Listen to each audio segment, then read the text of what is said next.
বছরে যেটা উপস্থাপনা সেটা হচ্ছে বিমূর্ত। অ্যাকচুয়ালি একটা বিমূর্ত সম্পর্কের ধারণা। বসন্ত উৎসবে শারদ উৎসবের সূচনা হয়। হ্যালো বন্ধুরা, তো কেমন আছো তোমরা সবাই? আমি আজকে চলে এসেছি তোমাদের জন্য আরও একটা নতুন ভিডিও নিয়ে। ব্যাকগ্রাউন্ডটা দেখে বুঝতে পারছো এই মুহূর্তে কোথায় রয়েছি টালা পার্কে। আর টালা পার্কে আসার একটাই কারণ, আজকে যাব টালা প্রত্যয়ে যাব। কারণটা তোমাদেরকে বলি, আজকে হচ্ছে হোলি, সবাইকে মানে হচ্ছে দোল উৎসব, দোল পূর্ণিমা। আজকে সবাইকে দোল পূর্ণিমার অনেক অনেক অনেক শুভেচ্ছা, অনেক মজা করো, সবাইকে হ্যাপি হোলি, খুব ভালো করে দিনটাকে কাটাও। আমি কেন টালা প্রত্যয়ে এসেছি সেটা একটু বলি। কারণ আজকে বসন্তে কিন্তু শারদ সূচনা হতে চলেছে টালা প্রত্যয়, মানে টালা প্রত্যয় কিন্তু আজকে দুর্গাপুজোর প্রথম ব্যানার লঞ্চ হবে। ব্যানারটা উন্মোচন হবে, জানতে পারবো যে আমরা এবছরের থিম কি হতে চলেছে। সমস্তটাই জানাবো, সমস্তটাই বলবো। চলো এখন এক্সাক্ট লোকেশনে গিয়ে আবার তোমাদের সাথে কথা হচ্ছে। টালা প্রত্যয়ের ক্লাব আর টালা প্রত্যয়ের গ্রাউন্ড কিন্তু আমি যাব এদিকে সোজা, কিন্তু দেখতে পাচ্ছি ব্যানারটা অলরেডি রয়েছে। কিছুক্ষণ বাদেই কিন্তু আমরা জানতে পারবো উন্মোচন হওয়ার পর। দুদিকে বেশ সুন্দর করে এরকম ছোট ছোট হোর্ডিংয়ের মাধ্যমে কিন্তু লেখা হয়েছে বসন্তের শারদ সূচনা। এখানে দেখো ভালো করে ব্যানারটা এরমভাবে রং দেওয়া হয়েছে, আর মা দুর্গার চালচিত্র রয়েছে। টালা প্রত্যয় আজকে হচ্ছে 25শে মার্চ, পুজো প্রাঙ্গণে বসন্তের শারদ সূচনা।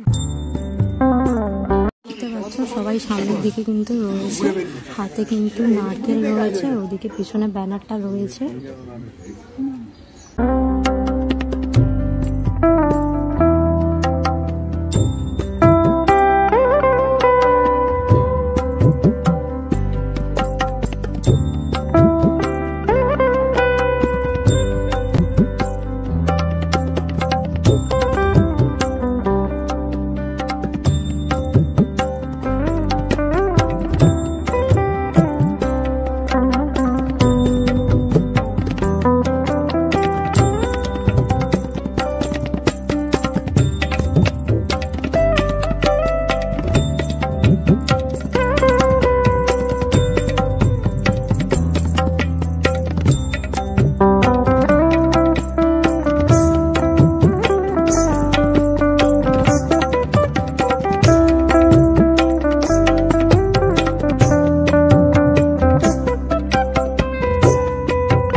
ব্যানার উন্মোচন হয়ে গেছে, ব্যানারটা সামনে দিয়ে গিয়ে দেখাবো এবছরে যেটা উপস্থাপনা সেটা হচ্ছে বিমূর্ত। সবাই সামনে কিন্তু সুন্দরভাবে বসন্ত উৎসবে ডান্স করছে, দেখতে পাচ্ছ। ভীষণ সুন্দর একটা মুহূর্ত, বসন্তের শারদ সূচনা কিন্তু হয়ে গেল।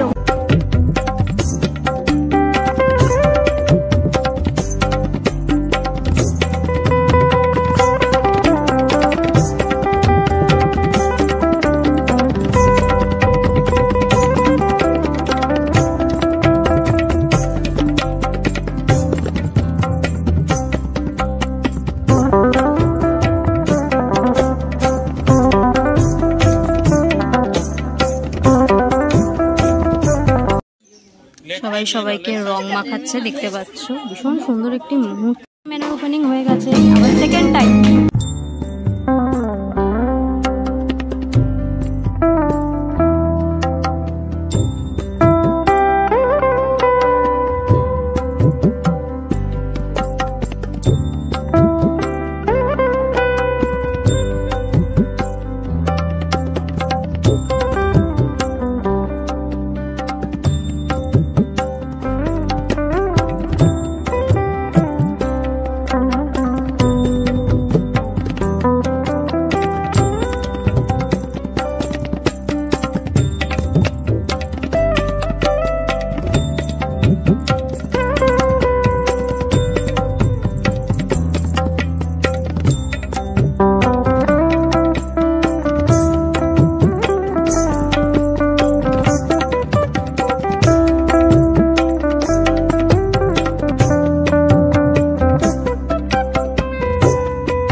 তোমাদের ভালো করে একটু ব্যানারটা দেখাই। টালা প্রত্যয় 2024-এর যেটা উপস্থাপনা সেটা হচ্ছে বিমূর্ত সুশান্ত শিবানী পাল 2024 সালে।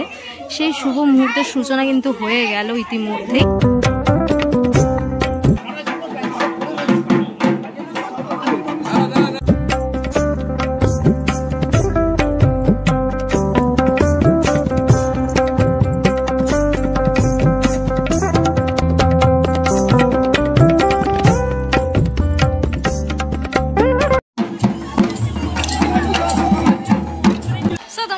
দেখালাম কিন্তু টালা প্রত্যয়ের ব্যানার ইনগরেশন, অর্থাৎ ব্যানার উন্মোচনের মাধ্যমে কিন্তু শারদ সূচনা হয়ে গেল আজ থেকে। আমার পিছনেই রয়েছে কিন্তু ব্যানারটা। ভীষণ সুন্দর একটি অনুষ্ঠানের মধ্যে দিয়ে বসন্ত উৎসব পালন করে কিন্তু শারদ সূচনা হয়ে গেল। এই বছরের চমক দেখার জন্য অবশ্যই আমাদেরকে পুজো অবধি অপেক্ষা করতেই হবে। খুব ভালো আছি এবং তোমাদের সকলকে এবং তোমাদের মাধ্যমে যারা দেখছে তা সবাইকে এই রঙিন উৎসবের শুভকামনা। আসলে বিমূর্তকে তো মিনিংফুলি কিছু বলা মুশকিল, কারণ সের জন্যই সে বিমূর্ত, যাকে ভাষায় প্রকাশ করা যায় না। এবং দুর্গা ধারণাটাও কিন্তু সেই রকম, যাকে উপলব্ধি করা যায় মাত্র। হয়তো আমরা একটা মৃন্ময়ী রূপে তাকে পুজো করি, কিন্তু অ্যাকচুয়াল দুর্গার ধারণা কিন্তু এই অনন্ত এক ধারণা। এবং গত বছর আমার 50তম উপস্থাপনা টালা প্রত্যয় যে কহন, আমার সঙ্গে দুর্গার যে এক নিবিড় সম্পর্কের কথা আমি বলেছিলাম, সেই সম্পর্কটা যে অ্যাকচুয়ালি একটা বিমূর্ত সম্পর্কের ধারণা, সেটা এবছর টালা প্রত্যয়ের মাধ্যমে আমি মানুষের কাছে তুলে ধরার চেষ্টা করছি। এরপরে যেমন আমরা বিগত কয়েক বছর ধরে টালা প্রত্যয়ে 5 জুন ওয়ার্ল্ড এনভায়রনমেন্টাল ডেতে আমরা সূচনা করে থাকি আমাদের বৃক্ষরোপণের মাধ্যমে। এবছরও তার কোনো ব্যতিক্রম হবে না। আগামী 5ই জুন টালা প্রত্যয় আমরা সূচনা করতে চলেছি এই বছরের দুর্গাপুজো। চমক থাকবে কি না থাকবে, কারণ চমক কথাটাতে আমি বিশ্বাস করি না, তবে একটা উপস্থাপনা যার মধ্যে দুর্গা শিল্পী একাত্ম হয়ে থাকবে, সেরকম একটা ভাবনা আবার মানুষ দেখতে পারবে। দেখুন, কলকাতার দুর্গাপুজো আজকের কিন্তু বাংলার গণ্ডি পেরিয়ে বিশ্বজনীনে পৌঁছে গেছে এবং আমাদেরও দায়িত্ব অনেক বেড়ে গেছে। আমি প্রত্যেকটা কলকাতাবাসীকে বলবো, পুজোর সময় বাইরে না গিয়ে কলকাতায় থাকুন। আপনাদের বাইরে যে সকল পরিচিত লোকেরা আছে তাদেরকে কলকাতায় নিয়ে আসুন, কারণ এই যে উৎসবটা বা কলকাতা যে শিল্প আঙিনায় পরিণত হয়ে যায় সারা কলকাতা ব্যাপী, সেটা কিন্তু একটা দেখবার বিষয়। সারা পৃথিবীতে আমার মনে হয় না এরকম কোনো উৎসব বা এরকম কোনো ফেস্টিভ্যাল হয়ে থাকে। তা আমার মনে হয় কলকাতাবাসীর এটা একটা বাড়তি দায়িত্ব, যে কলকাতায় যেটা সব থেকে গর্বের উৎসব দুর্গা উৎসব, আজকে যে একটা শৈল্পিক ধারণার বিকাশ ঘটিয়েছে, সেটা সারা বিশ্বের মানুষের কাছে যেন পৌঁছে দিতে পারি। এটা আমরা সবাই মিলে যদি চেষ্টা করি তাহলে কিন্তু এটা সম্ভব। আমাদের সাথে পেয়ে গেছি এখন মৃত্যুঞ্জয় কাকুকে। তো কাকুর থেকে একটুখানি জানবো যে এবছর যেটা উপস্থাপনা, সেটার ব্যাপারে যদি কিছু তুমি প্রথমেই বলতে চাও। প্রথমেই বলে নিই যে আজকের দিনের জন্য আপনাদের সবাইকে শুভেচ্ছা। হ্যাপি হোলি। হ্যাঁ, হ্যাপি হোলি। আজকে যেটা হলো আর কি, কি বলবো, আমাদের মেনলি যেটা বসন্ত উৎসবে শারদ উৎসবের সূচনা হয়। প্র্যাকটিক্যালি কি হয়, এটা আমাদের ঐতিহ্য বলতে পারেন। প্রতিবারই এটা আমরা করি। এই বসন্ত উৎসবের দিন আমরা থিমটা বলে দিই, থিমের নামটা কি। যেমন এবছরে যে বিমূর্ত, কিন্তু থিমটা পুরো উন্মোচন হবে, ওটা ক্রমশ প্রকাশ। আজ তো সবে দোল পূর্ণিমা, এরপরে খুঁটি পুজো হবে, 15ই আগস্ট হবে, বিশ্বকর্মা পুজো, মহালয়া। একটু ওয়েট করুন, নিশ্চয়ই সব জানবেন। আমরা তো জানানোর জন্যই আছে। সত্যি কথা বলে চমক কথাটা একটা আমার কিরকম লাগে, কিন্তু আমরা যেটা করি মেনলি সেটা হচ্ছে এমন কিছু করব যাতে দর্শকদের মনের মণিকোঠায় জায়গাটা করে। আর আপনারা তো আছেনই, আপনাদের এই ভালোবাসাটাই আমরা চাই, কারণ আপনারা আমাদের অনেক সামনে তুলে ধরেন। এখন কিন্তু সব অনুষ্ঠানের পর সবাই একসাথে একটা গ্রুপ ফটো হচ্ছে, দেখতে পাচ্ছ এই মুহূর্তে। এবার কিন্তু বাড়ি ফেরার পালা।